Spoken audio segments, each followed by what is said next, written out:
Қымбатты менің немерем Элеонор, бүгін сенің дүниеге келгеніңе 40-шы күн болып отыр.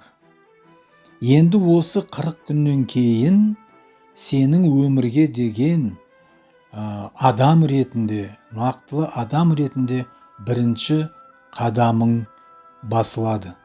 Сондықтан да осы бірінші сенің қадамың өмірге құтты болсын деймін. Мен сенің атаң Әділбай. Өмірің ұзақ болсын, өмірің бақытты болсын, өмірің мол болсын, өмірің жарқын болсын, өмірің көңілді болсын сенің. Сені алдыңда үлкен көптеген жолдар күтіп тұр. Сондықтан да сол жолға шыққанда барлық сенің армандарың орындала берсін. Арманың көп болады сенің. Ода ешқандай күмән жоқ. Сол сенің армандарың орындалсын деп мен тілек тілеймін. Еш нәрседен қорықпа.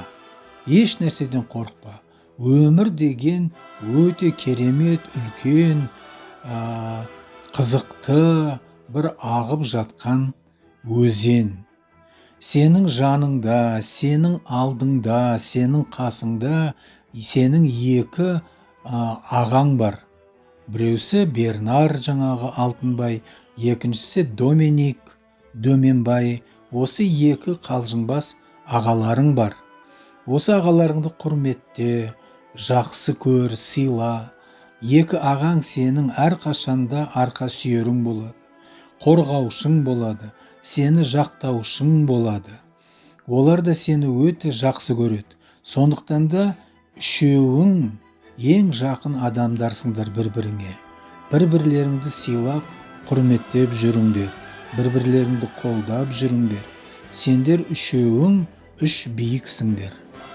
Сондықтан да саған, Элеонор немерем, енді ғана өмірге есігін ашып отқан немерем, саған тек жақсылық тілеймін.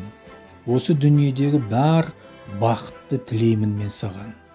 Сенің атаң алыстағы Қазақстан жерінде өмір сүріп отырған сенің атаң Әділбай. Мен сені өте жақсы көрем. Аман болайық.